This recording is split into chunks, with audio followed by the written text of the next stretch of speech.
In 2017, a scientific study was done analyzing the responses of 2,000 British men, and the same study was done in 2018, interviewing 5,000 American men from the age of 18 to 95. These are the most recent studies we have on masculinity. A report was done comparing these two studies to identify the values, priorities, or any other factors that contribute to their physical, emotional, and mental health. Before we talk about the result, I want you to take a guess. What do you think is the strongest predictor of positivity in men? Is it their health, job satisfaction, income, age, or relationships?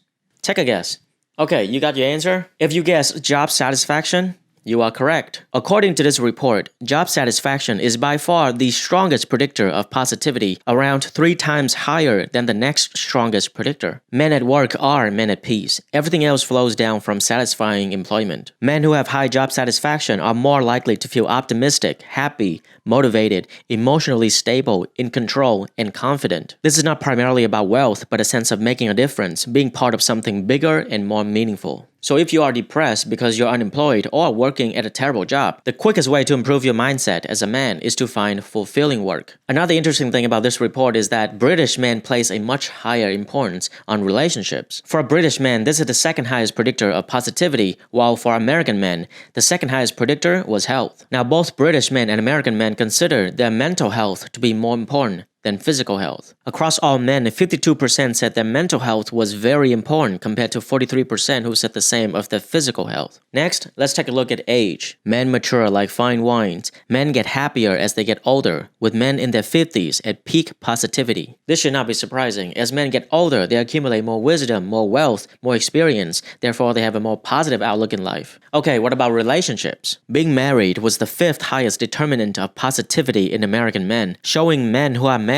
have greater well-being than others. Interestingly, in the UK, it was the second most important factor in British men's happiness. Now, it is interesting to speculate why this difference might be. What makes relationships more important to British men compared to American men? Is it because of the culture that emphasizes the importance of having a relationship? Is it because of traditional family values? Is it because of the women who are more pleasant to be in a relationship with? Or is it the lack of awareness when it comes to health-related issues? Is that why the focus is shifted towards having a relationship? I don't know. What do you think? Comment down below. It's important to point out that single men are the least happy, worse than divorcees or even widows. Next, let's talk about friendship. Men who value friendship, family, and sports and leisure have greater well-being. Sports, especially team sports, provide key benefits including, in order, socializing, feeling healthy, and competition. I know the shitty message that society tells you lately that competition is not good, it's not healthy for you. The people who say this are the ones who lost and don't know what to do about it. The entire world is a competition. For those who have been a part of a sports team, you know there's just something about being part of a team that's very unique. There's nothing wrong with competing. There's nothing wrong with losing. As long as you keep showing up and put in the work, your time will come. And being in a team is not just about exercising,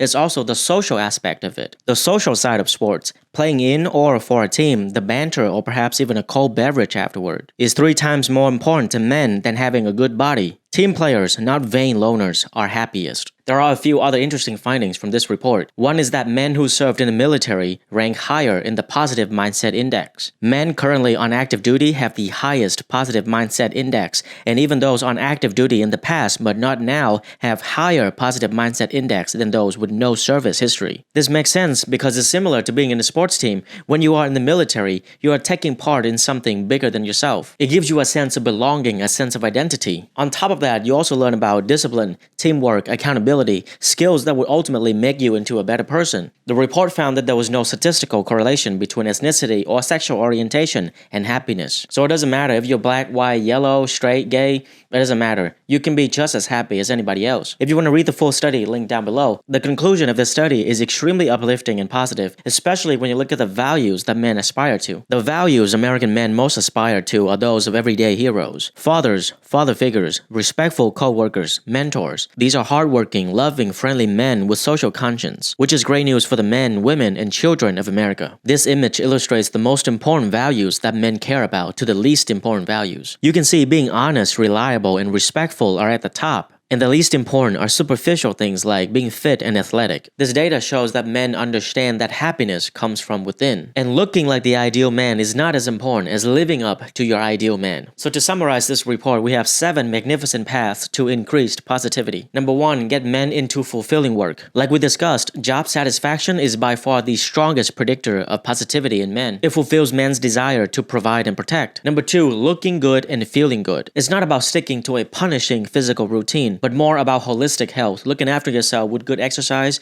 good grooming, and a healthy diet. Number 3, support relationships and family. The report found that men with children are the happiest of all. But the opposite is also true. Men who have children and being denied contact with their children are the least happy. Number 4, embrace aging. With so much media emphasis placed on the power of youth, it was extremely gratifying to discover that men in their 50s are the happiest of all. Number 5, support sports. In particular, men seem to benefit most from more sociable team sports. This is particularly true for individual men who are struggling with their mental health. Number 6, promote the positivity of military service. This report points out that too much of our focus around the military service has been about the negative side effects on men's health like PTSD and suicide. While not ignoring the importance of those issues, this study demonstrated that being part of the military can have a very positive effect. The last one, number 7. Engage with men as they are and as they want to be. Much previous research into masculinity has negatively focused on the problems men cause, often through the nefarious concept of toxic masculinity. This has never been more so than in this post-Me Too landscapes and after every mass shooting or domestic terrorist incident. Lately, the dialogue has expanded to include the problems men have, such as the male suicide epidemic,